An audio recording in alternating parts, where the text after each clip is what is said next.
तो हेलो दोस्तों, यह है जुजुत्सु काइसेन का एपिसोड नंबर 9। तो चलिए शुरू करते हैं। तो एपिसोड की शुरुआत में हमें एक स्टूडेंट को देखते हैं जिसे कुछ स्टूडेंट ने मारपीट कर बिठा के रखा होता है, क्योंकि सब ऐसा कह रहे होते हैं कि वो किसी लड़की को परेशान कर रहा था। और भाई उस लड़के का नाम योशिनो होता है। वो अपने मन में सोच रहा होता है कि अगर इस दुनिया में कोई ऐसा बटन होता है कि जिसे दबाने से उसके सारे दुश्मन मर जाए तो वो उसको कभी नहीं दबाता। पर अगर इसकी जगह कोई ऐसा बटन होता जिसे दबाने से उसको नफरत करने वाले सभी मर जाए तो वो उसको जरूर दबाता बिना हिचकिचाए। तो भाई हमें यहाँ पर कुछ समय बाद का सीन दिखाया जाता है जहाँ पर वही लड़का स्कूल बंक करके एक मूवी देखने आया होता है थिएटर में। और भाई जब वो थिएटर हॉल के अंदर आता है तो देखता है कि वहाँ पर वही सारे लड़के होते हैं जिन्होंने उसे पीटा था। और उन लड़कों को देखकर योशिनो को यही याद आता है कि कैसे उस दिन इन्होंने इसको परेशान किया था, झूठा इंजाम लगा कर कि वो किसी लड़की को परेशान कर रहा था, पर ऐसा कुछ भी नहीं था। तो फिर भाई वो लड़के योशिनो को देखकर दोबारा पीट देते हैं। तो हमें दोबारा थिएटर का सीन दिखाया जाता है जहाँ पर वो लड़के बहुत ज्यादा शोर मचा रहे होते हैं और योशिनो उनसे बहुत ज्यादा परेशान रहता है। और तभी वहाँ पर एक कर्स स्पिरिट माहितो आ जाता है जो कि इन तीनों को जान से मार देता है और फिर वहाँ से चला जाता है। और योशिनो उन तीनों को देखने के लिए वहाँ पर जाता है। तो वो देखते हैं कि वो मर चुके हैं और उनका शरीर भी सड़ने लगा है। और वो जल्दी से थिएटर के बाहर भागता है माहितो को ढूंढने के लिए, एक गली में ढूंढने के लिए। और वो मन में सोचता है कि एक इंसान तो ऐसा कुछ भी नहीं कर सकता और ये जरूर कुछ अलग ही है। और फिर वो माहितो के पास पहुंच जाता है और वो उससे पूछता है कि तुमने ये कैसे किया और क्या कोई ऐसा तरीका है जिससे मैं भी ये सब कर सकूं। हम यहाँ पर देखते हैं कि थ्योटिस ने जुत्सु सोर्सर्स को यहाँ पर भेजा होता है। तो यहाँ पर ग्रेड 1 सोर्सर्स नानामी और यूजी होते हैं। तो वो यहाँ पर इस केस की स्टडी करने के लिए आते हैं। और नानामी कहते हैं कि वो कर्स स्पिरिट अपने पीछे कुछ रेसिड्यू छोड़ कर गया है, क्योंकि जब भी किसी कर्स टेक्निक का यूज होता है तो पीछे कुछ ना कुछ निशानी छूट ही जाती है। तो वो निशानी इन सड़ी हुई बॉडीज में साफ साफ दिखाई दे रही थी। फिर नानामी यूजी से कहते हैं तुम थोड़ा सा ध्यान से देखो, फिर तुम भी इन्हें देख पाओगे। फिर यूजी थोड़ा सा ध्यान देता है और फिर उसके बाद ही वो देख पाता है उन रेसिड्यू को। फिर नानामी यूजी से कहता है कि तुमने इन्हें देखकर कोई महान काम नहीं कर दिया, ठीक है ना, फिर चलो यहाँ से। और फिर यूजी यहाँ पर बहुत ज्यादा एक्साइटेड होता है और चलो हम चलते हैं वहाँ पर उनकी बेड में जाने। और फिर नानामी कहता है कि कुछ ज्यादा अलग करने की कोई जरूरत नहीं है, नॉर्मल ही रहो। तो भाई ये सब सुनकर यूजी को थोड़ा बुरा लगता है और सोचता है कि ये बंदा कैसा है, मैं तो इसके साथ रह नहीं पाऊंगा। यहाँ पर हमें कुछ पहले का सीन दिखाया जाता है जहाँ पर गोजो यूजी से कह रहा होता है कि मैं तुम्हारे मिशन पर तुम्हारे साथ तो नहीं आ सकता और तुम्हारे साथ मेरा एक बहुत ही अच्छा दोस्त जाएगा जिसका नाम है नानामी। ये एक्सेलरी मैन सोर्सर होता है। भाई यहाँ पे नानामी कहता है कि जुजुत्सु सोर्सर्स का हमको कोई मतलब नहीं है, ये सब तो बेकार ही होती हैं और मेरे को तो बिल्कुल भी इंटरेस्ट नहीं है इन सब चीजों में, इसलिए मैंने जॉब करनी शुरू कर दी। पर जब मैं जॉब कर रहा था तो मुझे पता लगा कि ये भी बेकार ही है और फिर मैंने सोचा कि थोड़ा कम बेकार चीज चुनते हैं जो कि है जुजुत्सु सोर्सर्स। नानामी गोजो पर विश्वास तो करता है पर वो इसकी इज्जत नहीं करता, क्योंकि गोजो समय समय पर रूल्स और रेगुलेशंस को तोड़ता रहता है। और बात करें यूजी की तो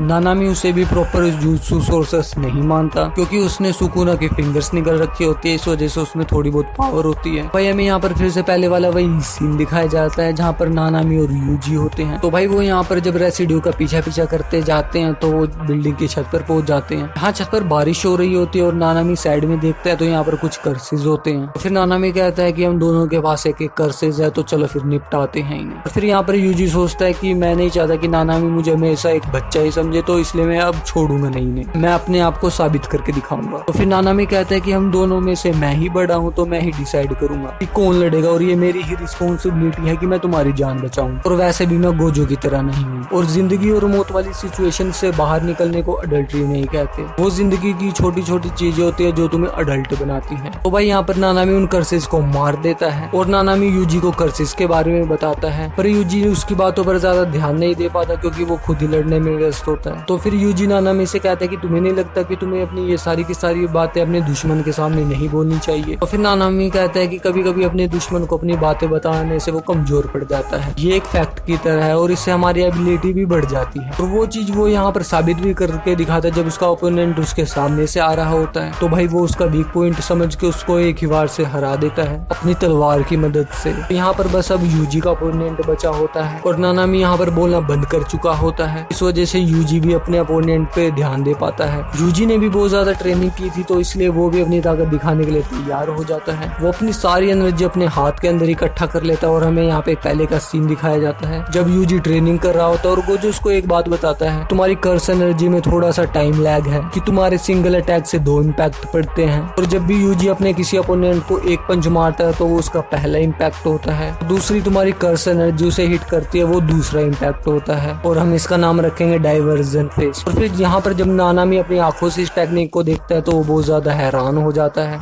तो फिर वो कहता है कि मुझे समझ आ चुका है कि गोजो ने तुम्हें क्यों चुना है। पर नानामी पूरी तरीके से उन कर्सेस को खत्म करने के लिए तैयार हो जाता है। तो भाई जब वो ध्यान से देखते हैं कि उस कर्स ने हाथों में अपने घड़ी पहन रखी होती है तो फोन से उसकी फोटो खींच लेते हैं और वो देखते हैं कि फोन में भी वो कर्सेस दिखाई दे रहे हैं। इसका मतलब ये है कि भाई वो पूरी तरीके से कर्सेस नहीं है। ये लोग उन बॉडी को सोको के पास लेकर जाते हैं। वो यहाँ पर देखती है कि ये कोई कर्सेस नहीं है, ये तो पहले इंसान ही थे जिन्हें उनकी कर्स टेक्निक से म्यूटेट किया गया था। तो भाई यहाँ पर यूजी को बहुत गंदा सा लगता है कि उसने जिनको मारा वो इंसान ही थे, कोई कर्स नहीं। तो शोको यूजी से ये कहती है कि तुम चिंता मत करो, वो तो पहले से ही मर चुके थे, तो बाद में जाकर कर्सेस बन गए थे, तो तुमने कुछ गलत नहीं किया और तुमने तो उन्हें आजादी दिलाई है इस चीज से। तो यहाँ पर यूजी को बहुत ज्यादा गुस्सा आ जाता है कि इन कर्सेस की वजह से कैसे इंसानों की जान जाती है। तो नानामी जब यूजी की इन सारी चीजों को सुनता है और देखता है तो उसको बहुत अच्छा सा फील होता है। तो वो ये देखकर हैरान हो जाता है कि यूजी के अंदर कितनी जेन्युइन फीलिंग्स है। तो भाई यहाँ पर नानामी भी उससे शाबाशी देता है अपने अलग ही अंदाज में और वो उसको यही कहता है हम अपनी पूरी ताकत से इन सबको मार देंगे। तो भाई हम यहाँ पर देखते हैं कि माहितो योशिनो को अपने हाईडाइट पर लेकर जाता है कि कैसे कर्सेस इंसानों के डर से पैदा होते हैं और आगे बढ़ते रहते हैं। माहितो ये बताता है कि कैसे लोग अर्बन लेजेंड से डरते हैं और वो नेचुरल डिजास्टर से भी लड़ते हैं जैसे सुनामी हो गई। माहितो का जन्म इंसानियत की इसी नफरत और डर से हुआ है। तो यहाँ पर अगले दिन नानामी यूजी और इजिजी को बताता है कि उसने अपने टारगेट का हाइडआउट ढूंढ लिया है। साथ ही साथ यूजी को बताता है कि ये है जुनपाई योशिनो, ये एक हाई स्कूल स्टूडेंट है, ये ही इकलौता आई विटनेस है उस क्राइम का,